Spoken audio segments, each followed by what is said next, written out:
Hey, welcome back to the show. Like the video, subscribe to the channel, please. Real quick, it's a flurry of executive orders.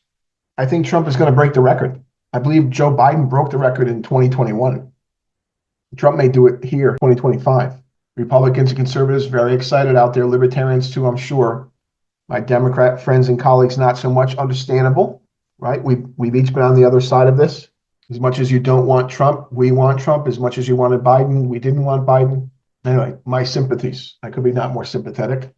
Hopefully, everything that Trump says he'll do, will do, and that will be better for us as a whole, including Democrats. It's going to be messy. Let's cross our fingers. But nonetheless, let's run it down real quick. Trump's initial executive orders. Pay attention. I'm going to start the list. There is a list of 46 executive orders signed so far.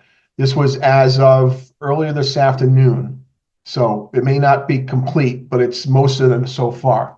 Restoring names that honor American greatness. I believe that's referring to Mount McKinley and the Gulf of America. Designating cartels and other organizations as foreign terrorist organizations and specifically designated global terrorists. Guaranteeing the state's protection against invasion. Immigration, obviously. Reforming the federal hiring process and restoring merit to government services. Ending racial and wasteful government DEI programs and preferencing. Defending women from gender ideology extremism and restoring biological truth to the federal government. Establishing and implementing the President's Department of Government Efficiency. That's not going to work. He needs Congress for that. What he's doing there is unconstitutional. And there's already a lawsuit about that. He can't just create his own department. He can create a commission, for sure, but a department, no. Next, America First Policy Directive to the Secretary of State, protecting the United States from foreign terrorists and other national security and public safety threats. Unleashing Alaska's extraordinary resource potential, ANWR, drilling. Protecting the American people against invasion, or about immigration. The Organization of Economic Cooperation and Development Global Tax Deal. He's pulling out of that deal, which had a minimum corporate tax. Organization of the National Security Council and subcommittees. Reevaluating and realigning the United States foreign aid. He's going to put a 90-day hold on foreign aid. Let's see where the money goes.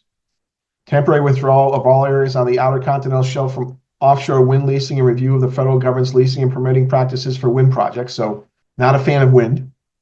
Declaring a national energy emergency in order to drill more quickly. Restoring accountability for career senior executives. Promoting beautiful federal civic architecture. Restoring the death penalty and protecting public safety. Putting people over fish, stopping radical environmentalism to provide water to Southern California. That's in response to the LA fires, of course, the smelt. Securing our borders, protecting the meaning and value of American citizenship. He's ending birthright citizenship. That's going to be unconstitutional as well. He's going to have a legal challenge on his hands there. That's in the Constitution. We're going to need a legislation passed by the U.S. Congress, not shut down by the Supreme Court, or an amendment to the Constitution. But just signing executive order is not going to get that done. Realigning the United States Refugee Admissions Program, unleashing American energy, clarifying the military's role in protecting the territorial integrity of the United States, America First trade policy, try to rebalance our trade. Remember, we run about a $1.2 trillion trade deficit in goods, mostly with China, but increasingly with Vietnam, Mexico. Memorandum to resolve the backlog of security clearances for executive office of the president personnel.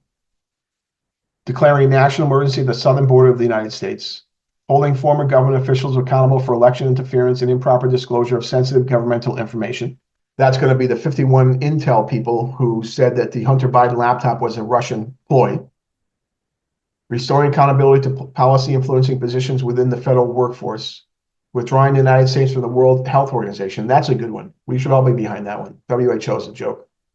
Application of Protecting Americans from Foreign Adversary Controlled Applications Act to TikTok, extending the time in which ByteDance has to divest TikTok to get an American partner by 75 days. Granting pardons and commutation of sentences for certain offenses relating to the events at or near the United States Capitol on January 6, 2021. He pardoned about 1,500 January 6 protesters, rioters, commuted some sentences. Putting America first in international environmental agreements. Delivering emergency price relief for American families and defeating the cost of living crisis. A hiring freeze at federal level. Regulatory freeze pending review.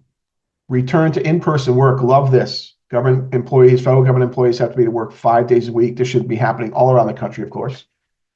ending the weaponization of the federal government. So that's about lawfare, what they did to him with the legal process. Restoring freedom of speech and ending federal censorship. Initial rescissions of harmful executive orders and actions, obviously by Joe Biden. Flying the flag of the United States at full staff on Inauguration Day. He's fired over 1,000 federal employees that were hired by Joe Biden. He's fired a bunch of people in the White House. Fired the head of the Coast Guard. He withdrew the United States from the Paris Climate Accords. Anyway, a little flurry of activity today by Trump, fulfilling many of his promises that he gave on the campaign trail. So it's busy. I know my Democrat friends, family, and colleagues won't be happy about these things. I'm not a fan of the executive order. I've said many times I feel it's a little unconstitutional, not very democratic. Of course, all presidents have used this, and we're getting into a point where we're using it more and more, and mostly overturning the prior president's executive actions. Remember now, executive orders can be stopped by a court challenge or by laws passed by the Congress to refute the actions of the executive order. And just lastly, real quick, if I may, little recommendation to my Democrat friends. The media, MSNBC, CNN, ABC, NBC, CBS, AP, NPR. My recommendation is stop watching those. Stop watching those channels. Read your news. Read your news. Don't listen to those channels. They have been wrong for so long, since 2015, and they've been spreading lots of lies to the listeners. So just a recommendation to my Democrat friends. I'm sympathetic. I don't watch Fox for the same reason I'm recommending you not watch those channels. Go to podcasts. Read your news.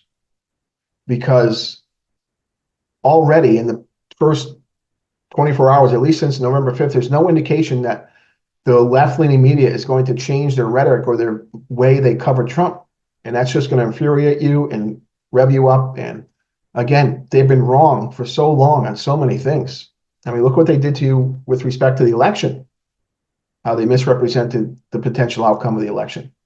Anyway, just a suggestion. All right, that's all I have for you right now. Always try to buy American.